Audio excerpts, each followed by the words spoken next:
রাগ করলা, বলো বিসমিল্লাহ, বলো সুবহানাল্লাহ। এই কথাটা যে ভাইরাল, এটা বললে আমলনামায় গুনাহ উঠে যেতে পারে যে কারণে, এবং কি এটা মারাত্মক একটা বিষয়।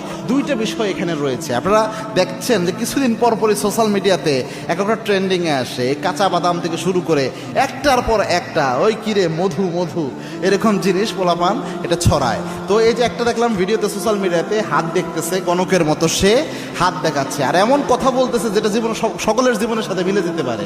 আর দেখার পরে বলতেছে যে ঠিক কি না, ওই ছেলে বলতেছে ঠিক। কি রাগ করলা? কয় না। বলো বিসমিল্লাহ, বলো সুবহানাল্লাহ। এখানে প্রথম যে বিষয়টা হয়, রসুলের একটা হাদিস জানেন, আল্লাহর হাবিব সাল্লাল্লাহু আলাইহি ওয়াসাল্লাম জানিয়েছেন, আবু হুরায়রার বর্ণনা, মান আতা কাহিনান, কোনো ব্যক্তি যদি গণকের কাছে যায়, গণকের কাছে যে হাত দেখায়, আল্লাহর হাবিব জানিয়েছেন যাওয়ার সাথে সাথে 40 দিনের আমল বাতিল হয়। আরেক বর্ণনায় এসেছে, আল্লাহর হাবিব বলেছেন রসুলের উপর যা নাজিল হয়েছে সব কিছু অস্বীকার করার গুনাহ আল্লাহ আমলনামায় দিয়ে দেয়, সব কিছুর সাথে কুফরি করা হয়ে যায়।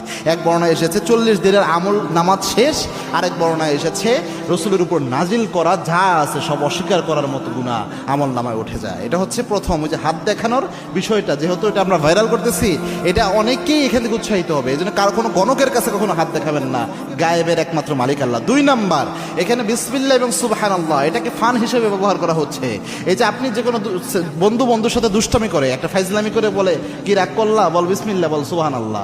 এই যে বিসমিল্লাহ সুবহানাল্লাহ, এটা কিন্তু মারাত্মক একটা শব্দ। আল্লাহ রাব্বুল আলামিনের বরকতময় নাম বিসমিল্লাহ, সুবহানাল্লাহ, তাসবিহ আল্লাহ রাব্বুল আলামিনের বরকতময়, এগুলার অসংখ্য ফজিলত রাসূল সাল্লাল্লাহু আলাইহি ওয়াসাল্লাম হাদিসে বলে গিয়েছেন। তো এই এগুলা নিয়ে যদি আপনি ফাইজলামি করেন বা ফান করেন, এগুলা যদি আপনি আপনার স্বাভাবিকভাবে মজা করার জন্য ব্যবহার করেন, তো এটা তো মারাত্মক, এবং এই ক্ষেত্রে অসম্মানজনক হলে ঈমান নষ্ট হয়ে যেতে পারে। এই জন্য এই কাজটা যেন আমরা না করি। শুধু যদি বলা হতো এতটুকু কি রাগ করলা, এটা একটা আলাদা হিসাব হতো, কিন্তু পোলাপান দেখি বিসমিল্লাহ সুবহানাল্লাহ সহ এইভাবে বলতেছে। এজন্য একটু সাবধানতা অবলম্বন করা উচিত যে বিসমিল্লাহ সুবহানাল্লাহ শব্দটুকু নিয়ে আমরা যেন ফাইজলামি না করি, যোগ না করি। এটা অনেক যুবক ভাই হয়তো আপনাদের কষ্ট লাগতে পারে, কি তোমরা রাগ করলা।